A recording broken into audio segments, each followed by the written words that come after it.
Mike, Tony, Mark, thanks for joining me. Much appreciated. You good? I'd like to, hi.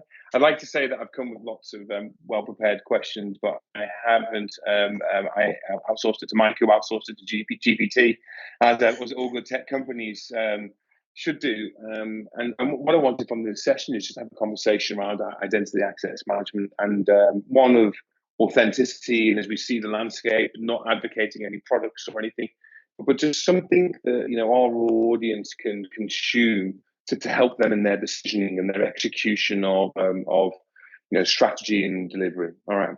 So the first question that caught my eye from Mike from ChatGPT was this one. I'm just going to read it verbatim. Identity access management often involves complex authentication processes and multiple security layers. So how do you strike the balance between security, user experience, innovative approaches, seamless authentication, and making it frictionless whilst getting strong security? Like, how do you do that? Yeah. And why is it ironic? What have I missed? No, I mean, the word frictionless is the key point in all that. I mean, how many of us, you've got the security people, they're growing in numbers and they don't want a major incident. So they're in the background saying, wait a second. Meanwhile, you got people, and we've got different customers. Some of them are old, some are young. They experience the product. This is the front door, as Mark said offline. So, it's like sometimes the first date you want to make a good impression, and it's got to be easy. So it's got to be easy, but you got the security people saying, wait a second. So it's a real challenge. So you have to seek out products that understand that and work towards making it easy for the end user. Otherwise, they'll go somewhere else. And like, not to talk about any products, but a certain phone manufacturer and their facial recognition technology is probably the best example of frictionless authentication. Where you don't need a username, you don't need a password, you don't even need a passkey, right? It's there in case it fails, but you literally just look at it and it unlocks, and so that's kind of when everybody needs to get to in a lot of ways. We had the biometric sensors, and they can all be scanned with people's fingerprints and things like that, but having multi-factors of biometrics and having things that can't be scammed is always the difficulty, I think, when you move away from something you have to type in and know. Yeah, you need both, like what you know and what you have. And I still think about Total Recall with Arnold Schwarzenegger, and he ripped the eyeball out of someone and went through all the gates because it was eyeball recognition. And like, as we get into deep fakes, like, how do you prevent that? I don't know. Identity is like a really, the more you look at it, you go, oh my God, how are we going to prevent stuff like that? Yeah, and that's why I like the facial recognition from that company, which is because it's 3D. It's not like the one from the other company is not 3D, so you can hold up a photo and it will recognize a photo. But the other one won't. It won't work with a photo. It only works with a three-dimensional scan, right? So, which is really interesting. That said, my daughter can unlock my wife's phone. Right. at a certain angle. So if I'll come back to deep fakes, I'll come back to 3D facial recognition technology. I'll come back to those two themes. But the first question is, how do you marry security and an innovation agenda? And we have customers right now that are struggling with that exact topic line. Mike, I heard you say, look, it's a challenge, but you have to seek out products that enable that. I think that's a fair replay of what you said, seek out products. So what are the hallmarks of those products that enable you to strike a balance between innovation and a strong security posture? Like what comes to mind when you think of that? I don't know what products Mark was talking about, but I will violate your rule and say Apple has Face ID, which quite honest, I didn't trust for years, but it's just so easy. And I have to believe that information stays on your phone, right? So I just look at my phone and away I go.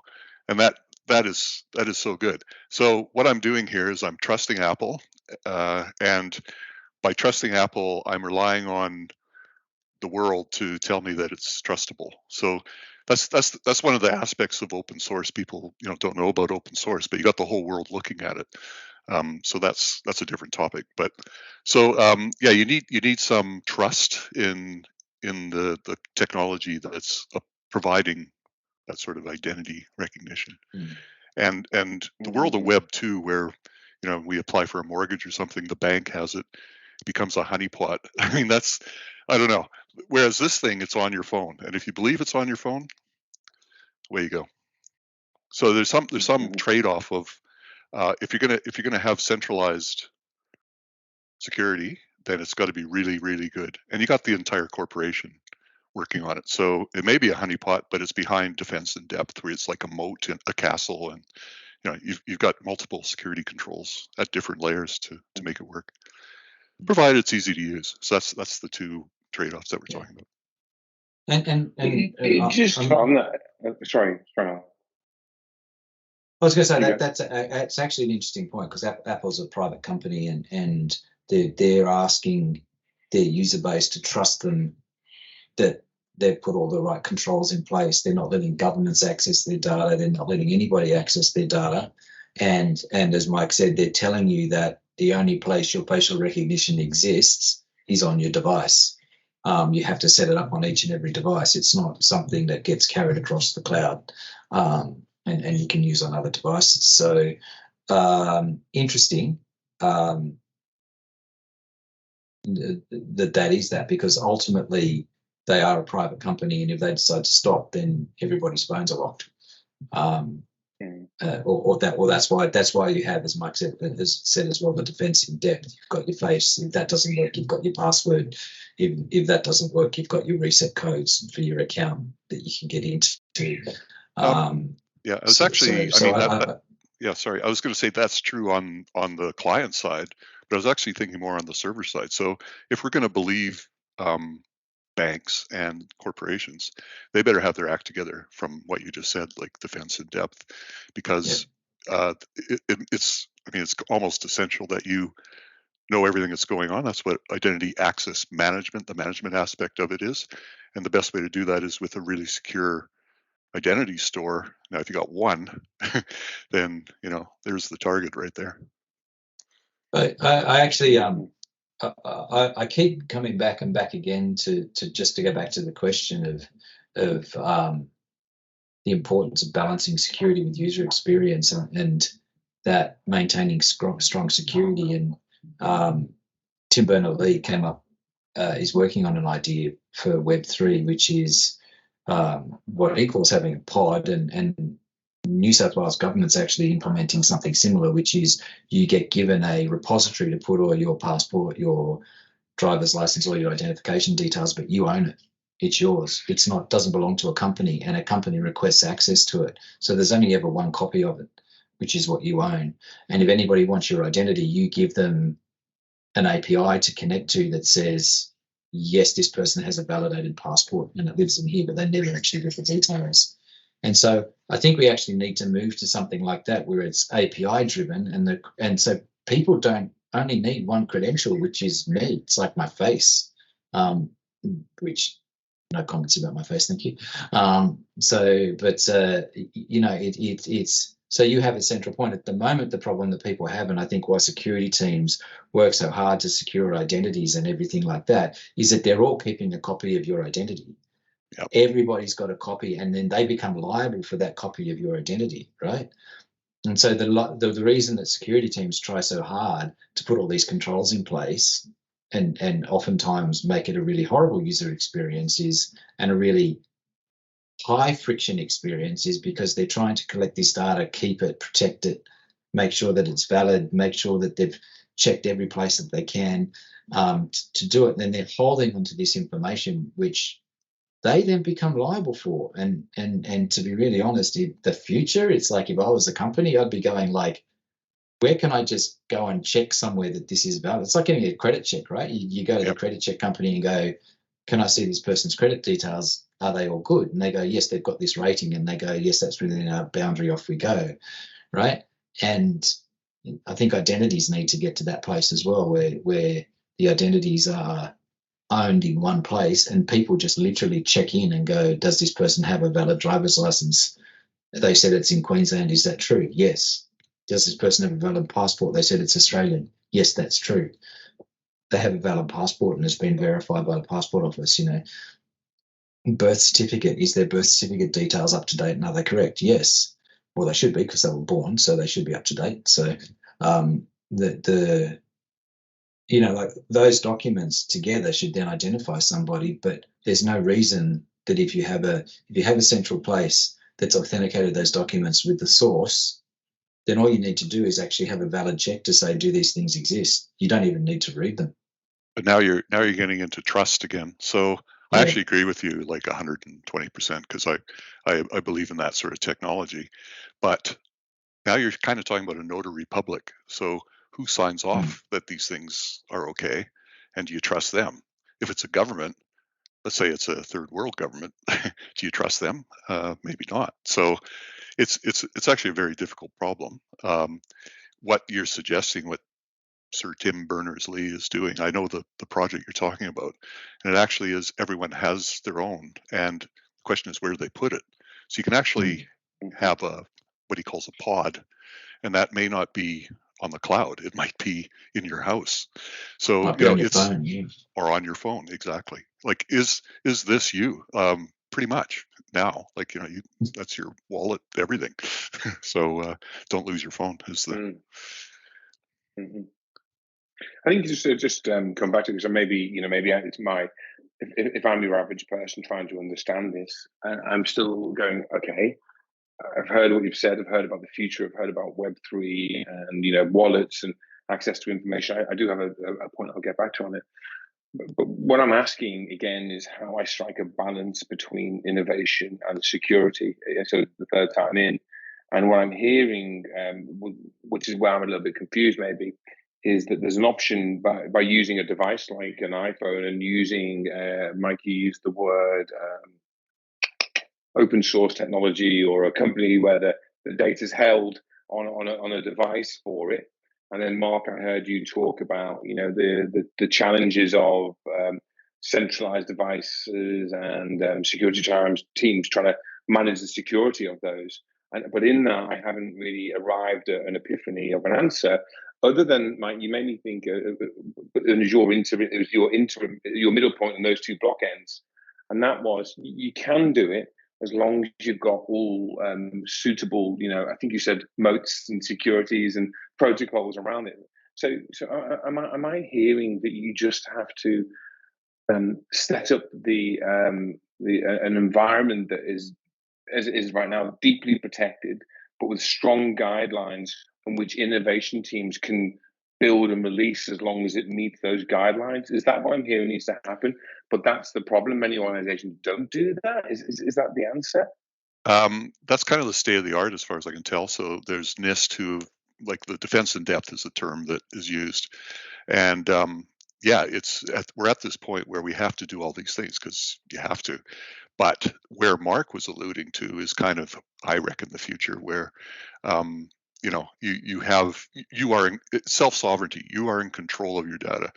That person doesn't need what's happening is all of our stuff is getting duplicated everywhere. And worse, like, people are monetizing our data. So that kind of sucks. So what would be better is if we could sell our data if we really wanted to, but really we have control over it. And just like Mark said, the green tick, we are energy efficient, or, the equivalent in identity. You are you. I always thought that'd be a great website, You Are You, but never got around to it yet. And how far away is that? Okay, so again, acknowledging that's a path, and understanding what owning your own data, decentralized finance, decentralized identity, where you own that. I get it. Actually, I asked someone yesterday what's the name of the company that's building that blockchain solution, if it is a blockchain solution, or who is building that identity wallet, who has got that happening. Is there an example of who's doing that really well at the moment? Yes, but we're not supposed to mention products. But I do have a colleague who. So again, identity. Actually, the more you look into it, like there's things like let's talk about provenance. So let's say you make a bottle of wine. So now it's not the identity of you. It's like the identity of a thing, which is the bottle of wine came from Australia, not reproduced in China or some other knockoff. This is it, and that's like one of the strong blockchain cases. So this company I know of, they get into that area. There's another company I've been involved in with called Holochain, which is kind of like a blockchain, but it's your own blockchain. So the thing about blockchain is there's one blockchain, whereas this one is like your own. So it's getting more and more, not just decentralized, but distributed. So there's a difference between those two. Yeah, and I do like Holochains, by the way, Mike. I did have a good read into the thing, and it's and quite, I think it's quite that's mature probably, now. It's been going for a while. Yeah, it does look like, to me it looks like a better, more efficient version of blockchain, but because it's distributed, as you said. But I think, Chris, can you explain that to me then? Oh, sorry. Do you want to go off on an angle? Okay. So I already got from the tangent. Okay. We'll park that and I'll come back to it. I'll park it and come back to it. I don't need to sit into forever for it. Let's come back to what you're going to say, Mark. Sorry, yeah. New South Wales government's trying to implement a central repository for your identity that you hold. And as Mike said, I think one of the blockers for that is that it's the government that holds it. And so, and I think that then comes down to the thing of like, you need to separate government bureaucracy from government of the day. And, you've got things like that. So, okay, so the Passport Office in the UK or the Birth, Deaths and Marriages Department here in New South Wales, or there in New South Wales, here in Queensland as well, give you a pod when you're born, and they hold the record of that pod until you decide to move it somewhere else, right? And I think that the thing is that pod is portable, but it's validated by, it would always have to be validated back to the Department of Birth, Deaths and Marriages. Now, where that data is held and where that pot of information is held it becomes a trust issue again. Like, do you trust a government department or agency to hold on to that, or would you trust it being hosted in AWS or Azure Cloud or your own cloud storage provider, and that you have, again, you're putting it into a realm with another commercial provider? Is it on a blockchain type environment where it's hosted in many places but nowhere? I think that bit needs to kind of be worked out still, because at the moment it still sounds like a very centralized solution. But I know the New South Wales government's trying to do that thing where, like, okay, yes, you've got a driver's license, yes, you've got a birth certificate, yes, you've got a passport, and then you get provenance issues where passports are federal, driver's license and birth certificates are state. Who owns the data? And that's the tricky bit. So that's the tricky bit. So those things are still being worked through. There's I think it's maybe patented, but it's called Deep Key, but it's actually DPKI. So in other words, distributed public. What's the K stand for? Infrastructure. PKI is all infrastructure. Yeah, key. So your key is encrypted and everything, but by distributing it like on a blockchain, then it's like completely scrambled, and you need the key to get to your key. Now we're getting back to user experience problems. So you need something that your grandma can just rock up to her browser and it works however that works. Like, she doesn't even know it. Like, there's Face ID or whatever. So yeah, it's actually quite a problem at the moment. And we're talking about 2 or 3 different problems here that all kind of mush together. So. So, forgive me if I'm asking you to explain to me like a 5-year-old. Not as you the 5-year-old, I'm the 5-year-old. What I'm hearing from you is that it's almost impossible to balance the need for security and innovation in the current environment until certain protocols are accepted. Is that what I'm hearing? Actually, I'll stop you there. I think there is a misconception that you can't have innovation with security. But what you're saying, you need to balance innovation and security. I actually think there's a lot of innovation happening right now in the security space to enable frictionless identity, right? There's a lot of things that are happening, innovation that's happening with security technologies to make them user-friendly and seamless, like passkeys that are coming into the browsers, all the major browsers, the two major operating system platforms, three major operating system platforms. These are YubiKeys.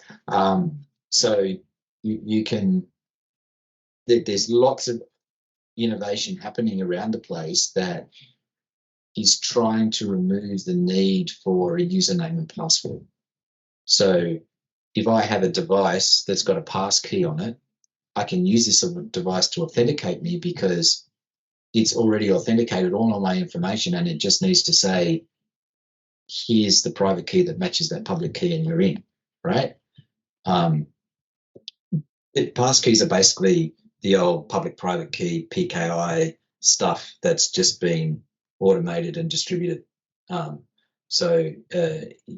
browsers. So, and that technology's been around for, I don't know, ever since I can remember, so decades.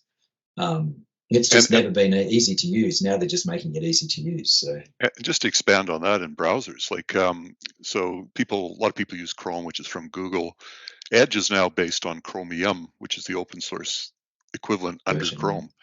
So again, back to the whole world can check whether Google's trying to do something sneaky or not, because it is open source. You can see the code if you know what you're looking for. There's enough people doing that. So that's kind of a trust thing as well. There's also zero trust, which is the opposite, which is I don't trust anybody. I don't trust anybody on this call. I don't trust any. No. So and this might be in a network. So part of identity is also, as we get into Internet of Things, there's like a gazillion things out there all needing an identity and access to things. So that's a whole other realm. But the idea is that they each have, I kind of see it as like a firewall, but really what it is, the way it's being implemented now is a broker, which is a third party again.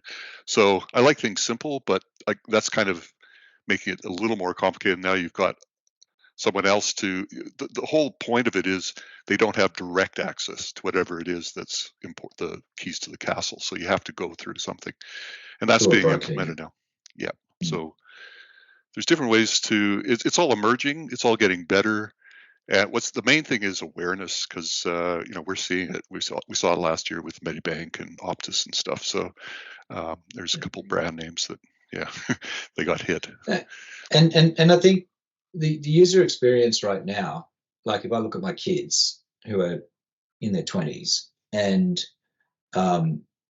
they're putting usernames and passwords together, and they're trying to do the right things, but they also just assume that everybody knows who they are and has their identity anyway, right? So anything they know, anything that they post, they just go, it's public. It doesn't really matter how hard I lock it down, it's public. So anything that I put on the internet, it's public.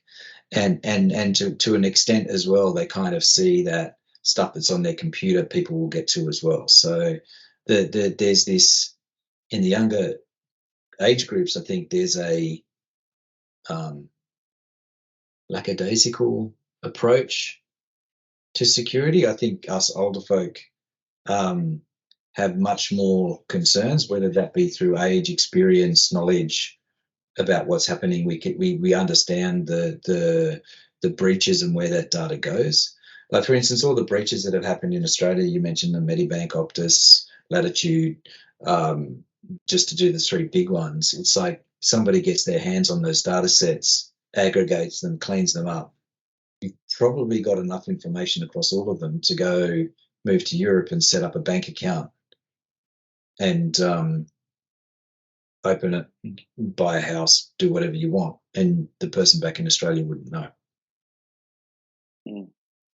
Right? So how valuable is your identity, right? It's not going to be valuable until you go to Europe and find out you've got a $2 million debt in Europe that the police are hunting you for in that country that you just landed in. I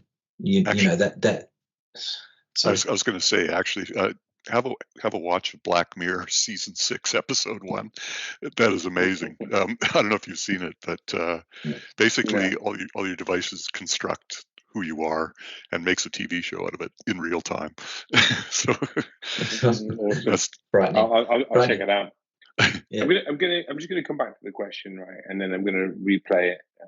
And this is one of the areas that's a deep challenge for me, because to get to the point when it's so complicated is really hard. Like, and I'm working, and I assure you, I'm working my brain like, okay, so what am I hearing here?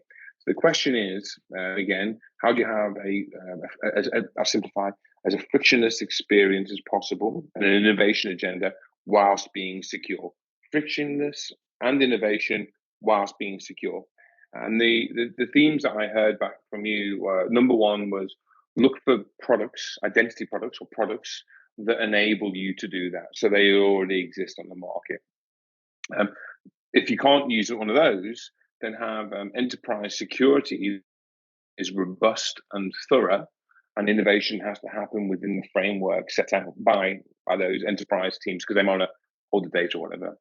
The third was look for the next wave of innovation, whether it was Web3 or holochain or whatever the thing might be. And then the last thing I heard was adopt an innovation agenda that correlates to your trust posture. So don't try and innovate if you have a zero trust policy for some reason. Like, it has to be within your realms of tolerance. So those five things are what I've heard back. Oh, other than point 6, watch Black Mirror season 6, episode 1. So I got those things. Is that right? So is that as raw as it is? Because the first thing we talked about, I'm going to come back to this, Mike. Is and I'm not trying to avoid naming products right here, but I just don't want to appear like we're on a ticket of any sort here. So feel free, like you guys are the experts, but that's it. So is it really that there are products that exist on the market? Like I run a bank. Let's say I run a mid-tier bank, and I've got to drive innovation, or I'm going to go out the back door, and I've got to have my data protected, which is centralized at the moment because I own customer data. And so this is the case study. And I also know the next wave of this is a little bit cynical because from podcast today is like the next big thing for organizations are those that own unique data sets. Don't share it with the world, but it's unique data sets so they can create unique experiences. So I'm the CEO of a bank. I need security. I need innovation, and I have to own my data so I can offer bespoke products to my customers. Is the number one answer that there are products on the market that do that for me right now? Yes. In terms of products. Okay, great. End. Well, in terms of products, you need products that can be automated.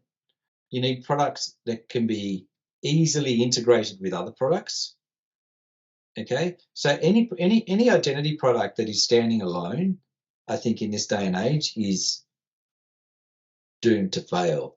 I think if I look at the chain of products to onboard and offboard a person that needs to be there to understand that I'll come back to that, the role that they play within the company, where they're actually operating from, and how they're actually operating. If you understand those three things about a person, you can pretty much, and you've got the right products behind it that can be automated, that can be integrated easily with other products, that can integrate with workflow engines. You can make a seamless user experience from those tools. But understanding a person's role in your company when they come in is probably the most critical thing. So what are they doing? What do they need access to? How are they going to operate? What privileges do they need? Like, this is all hard work that people need to do. Once you understand that, then when they log in and they get given the right permissions, everything becomes seamless to the user because they just go and open stuff and it works, right? Yeah, we're talking about a couple like you're talking about internal users or users within an enterprise, and then there's also the end user depending on what your product is. But I agree with you. And what you're talking about is setting up processes and basically IGA, which is governance and administration of identity. You need that, and once you have that set up, then there are tools that match those sort of things, and away you go. Yeah, automation is pretty important. You don't want another person, at 5 p.m. having to get up and yeah, exactly. The more humans you insert into that process, the clunkier it's going to be. Yep. So back to the thing, it's like there's security at each layer and each application and each system and each whatever that a person has. If you want a good user experience, whether it be a customer coming in to use your services or whether it be a person internally within your organization who's providing your services outwards, you need to understand the chain of things that they do and the things that they need to access to do their job. And if you understand the privileges and the access that those people need, you can then start improving that experience and also improving your security as well, because you know from where they're logging on, when they're meant to be working. So that covers off one big aspect of security with identities. It's like, when do people come in? Where do they come in from? So if you suddenly see Mike's logging in from Portugal, you'd be going, Mike, why are you logging in from Portugal? You're meant to be in Victoria. And he goes like, yeah, I jumped a plane and went to Portugal. It's like, why did you do that, Mike? You can have a conversation about that, right? So, and if he's genuinely there, he's genuinely there. But you can also then start setting up boundaries. And I know a lot of companies have done this and just basically said, you're no longer on sovereign soil for Australia, so you can't log in. Yep.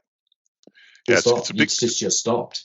Right. It's a big problem because you have third parties who are vendors, and they're probably experts, and you do need them at certain times, maybe middle of the night.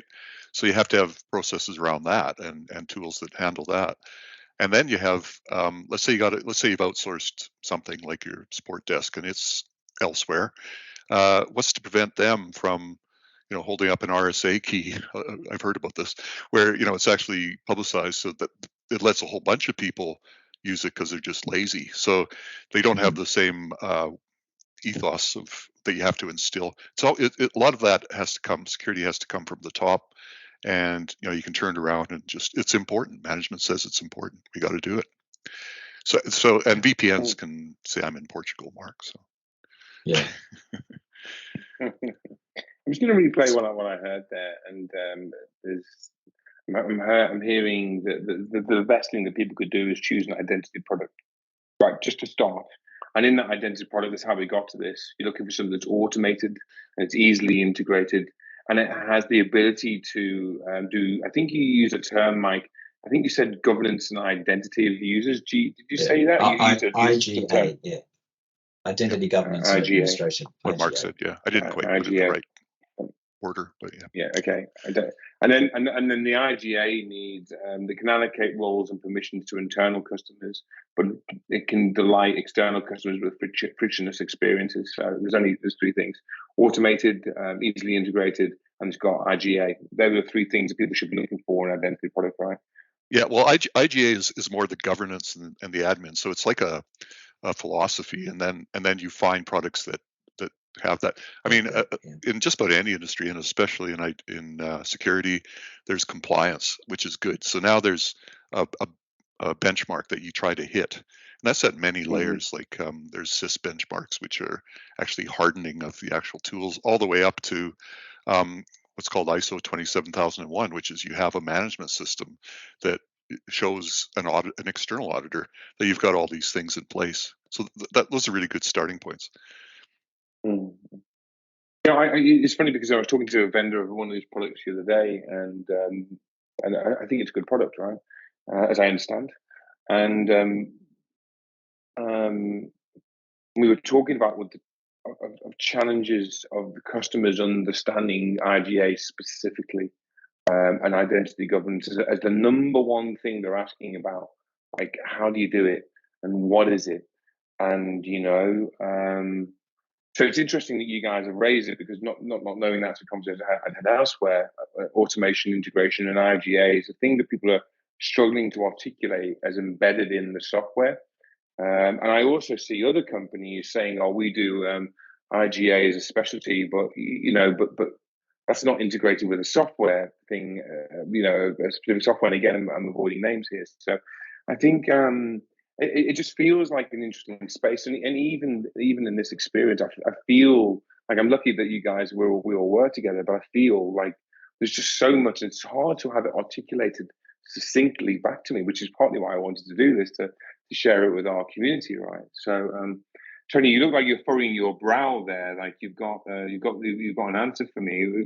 No, I haven't got an answer. I've got a question there. So coming away from the technical side, which these guys are just awesome at, there, it's like I'm hearing that if a company goes, we want to change, we want to improve our systems and everything there, actually there's a precursor to making a change to the system of saying, well, put your processes in place there, get those defined, get your governance there in there.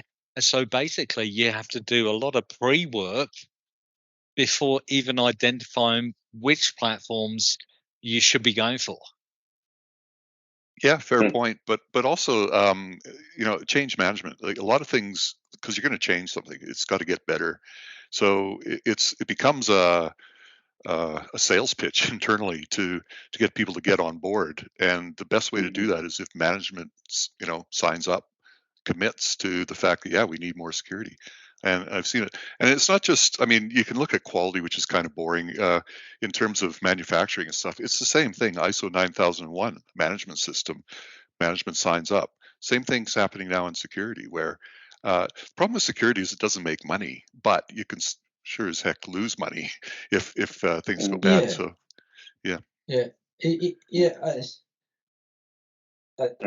it's although one of those it could be things, a sales it's a bit point, like service. It's a bit like service management, right? Like everybody goes and does ITIL. It's like ITIL doesn't make you money, right? It just gives you good processes and basically articulates how your company is to function from a technology point of view. And which security is one of those tenets, but security is the same thing. It's like, as you said, like it doesn't actually make you money by having it, but it can sure as hell develop trust with your customers so that they want to deal with you, they will come back. And then it can do the exact opposite. Like if it's highly frictioned access, things don't work because of security controls, it will lose your customers. So, but like there's it's an indirect influencer over how people interact with your organization. And I think back to identity, I think that's one of the things that's really, really important, and is understanding your internal people and your customers and how they want to interact with you. So back to what Tony's saying, like you've got all this pre-work that you need to do up front, I guess, which is what are your customers for your, what are the policies for your customers, how you want them to act, what experience do you want them to have. You design that, you've got the technology behind you, you can implement it. And most of that technology is there these days. So there's still I think it's rapidly changing and rapidly innovating because of all the cybersecurity breaches that we've had and the way that the breaches have happened. Like most breaches have happened because of stolen identity and because of a misconfiguration. They basically use the stolen identity to get into the organization, and then they go looking for misconfiguration within the organization's security controls, right? And then I read a statistic that like 85% of the ways in is through phishing. Like, click the link in the email, they're in, that sort of thing. That's give us your details, off you go. So, well, phishing is the way of collecting the identity, right? So, but it's the identity that gets stolen, and people don't change their passwords. And there's arguments about whether you need to change. If you've got a really solid password, do you need to change that regularly, or do you only need to change it when you're notified of a breach? But the problem is, if you've been caught with a phishing campaign, you won't know that the person's identity's been breached, right? Particularly if it's a targeted spear phishing campaign. So I read that username password is no longer adequate. You must have MFA, and I kind of agree that you must have a second thing that you verify against to make it work. Just for your benefit, Chris, just to understand the processes Tony's talking about in IAM, there's really four main things. One is you're onboarding a new person, so there's a new person coming in. Another one is they're leaving. Another one is periodic review, which is called a user access review. And there are tools that make that easier because it's up to the line manager to say, yes, this person should be in this role. And then it's like a matrix. So depending on how many people are under you, how many roles, it's a multiplication. And the fourth thing is a person has to disappear quickly.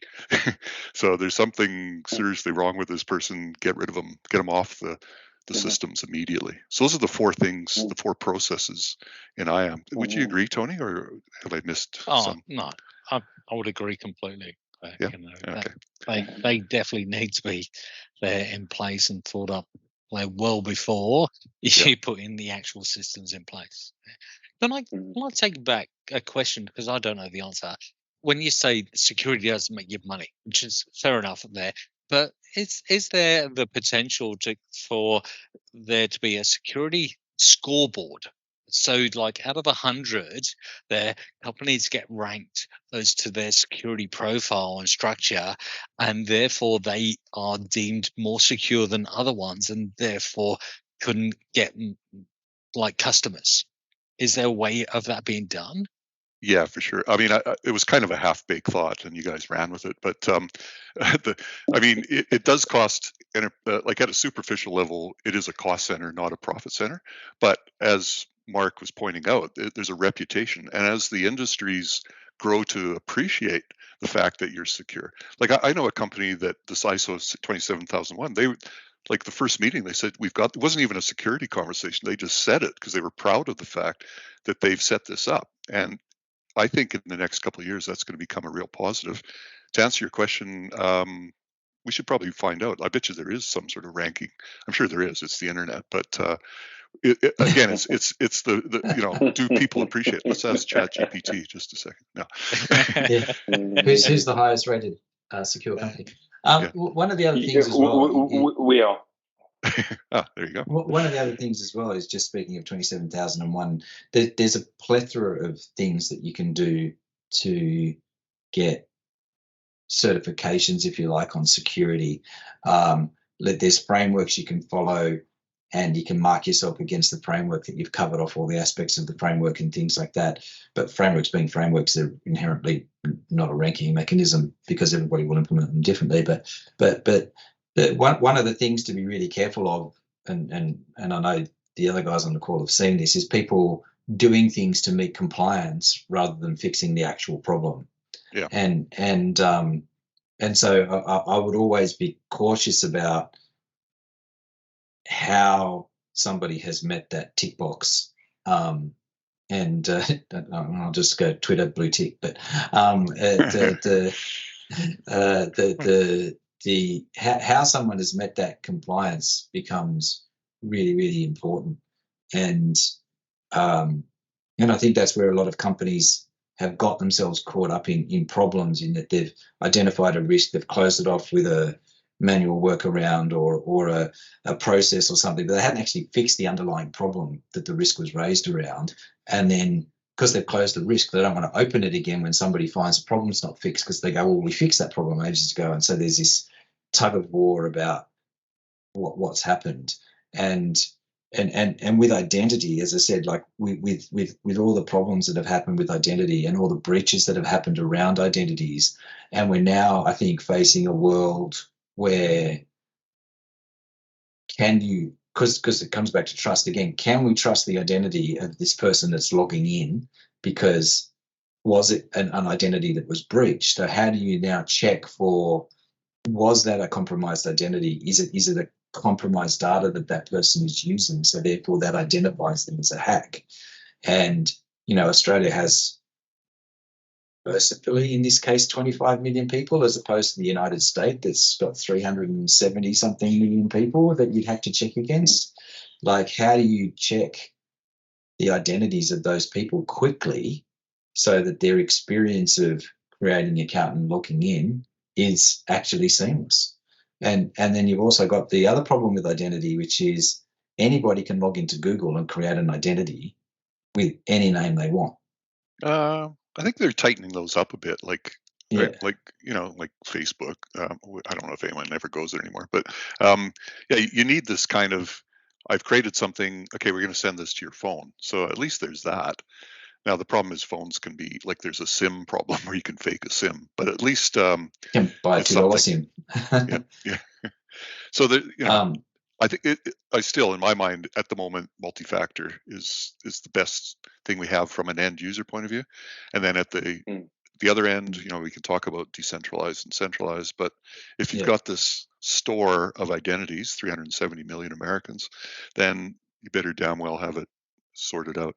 There is this other problem, which we won't even get into, which is called the insider threat.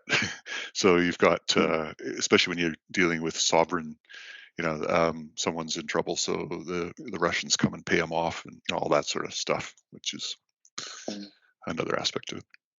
I think, I'm just, yes, Mark, you had something else to say? No, I was just going to say, to jump to the future of identity, I think we are going to have to get to a point, and some of the things that we've talked about before, where you do have, each individual does have a sovereign identity that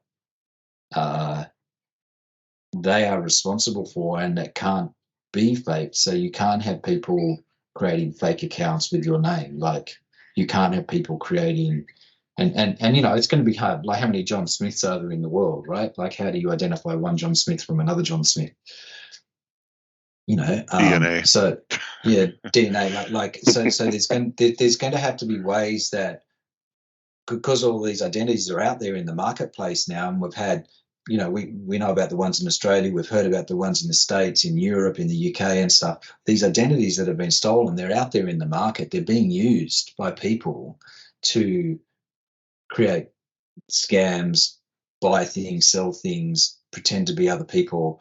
And so how are we going to get to the point? And I think this is where the security and innovation come in as well. Like, we've got to get really innovative about how are we going to get that sovereign identity there in place in a wide scale, so when Chris McGowan rocks up and presents his credentials, we know for sure that is Chris McGowan, right? We know that that's not somebody else with a deep fake ID from generated by AI with Chris's voice saying, "Hi, I'm on this video. I'm Chris McGowan.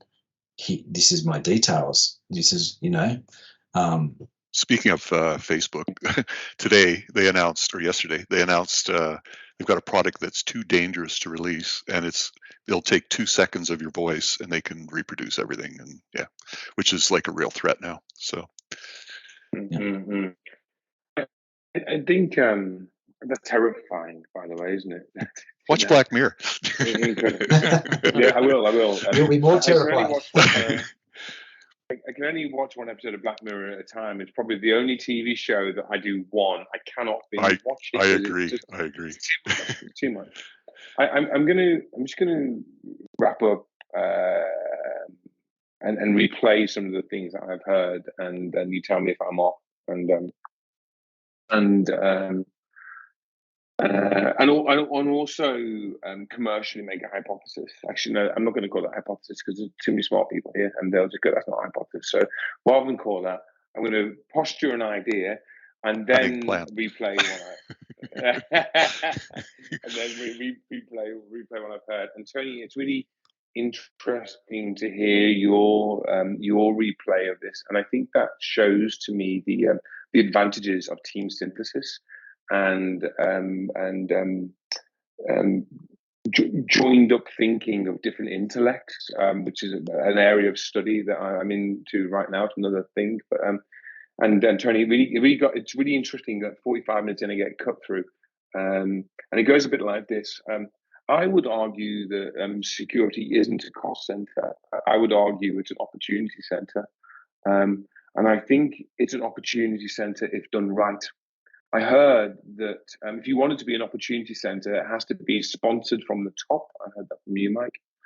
And I think from the top, you need to ask, what experiences do you want your customer to have? I think then you need to understand governance and put governance in place. And then you need to identify the platforms that enable that governance, enable the opportunity center. And then from there, you need to use systems that already use secure biometrics and multi-factor authentication, because there is no better platform right now. And then the last thing is to have a change as a vector throughout the program from the beginning, so it's being used. And if you can do that, then you can balance innovation and you can balance security at the same time. And that's the only way. Is that a fair idea or replay of what I've just learned from you three? I think you're a very good listener and a very good synthesizer. that was really good. I think that's really good. I wanted to add one thing on there that I didn't hear. There is that there needs to be, because these things can't be put in place very quickly there, and they're all linked. There needs to be a roadmap, a very clear roadmap that is explained there and needs to be taken to the end, because many companies don't do the whole thing and they drop bits out or miss something out, and then it all falls apart. So that would be the only thing I think. Yeah, good point. I'm going to include that as a final point: is be prepared to pull together a roadmap and take it to the end. Take it all the way to the end. You know what I really like about this thinking. I saw. I don't know if you guys joined at lunchtime. I saw it was slated to be I think it was a $60 million project that we did, or 50 million it was slated to be, that we did as a company. And I am going to mention a couple of products in this, but I won't mention the company. And I saw that the organization, and Mark and Tony and Mike, you've hit the nail on that. I saw that they said we need to reduce call center call times by 50%. Yep. That was the executive problem, not what platform. Reduce the time by 50%. And then what happened was that they developed a pilot for how you would do that for one customer. And then they defined the processes around how they could scale that. Well, if that works for that person, it's reduced by 50%. How do you do it for the next person? So what was supposed to be 50 million ended up getting delivered for about 5 million. And what you said, Mike, is absolutely true. It was underpinned by one of the off-the-shelf products, which I will say in this particular case, it was Okta. That wasn't the intent from the beginning, but that's what happened. So it was a staggered build a pilot and then assess what needs to happen. But building that pilot enabled them to get their heads around, well, what do we do with all of the things you mentioned? So it's really interesting, because when I think about what we do with cyber and building pilots, it's really the synthesis of those things. And what I'm observing of Andrew's special projects division and our cyber division is to get really clear and sharp on the way that we articulate these things. But the why I say that is, whilst this then becomes internal content, I think our customers are really struggling with this. They're really struggling with it. I'm the CEO. What I'm hearing from cyber, what I'm hearing from digital assets, it's super challenging.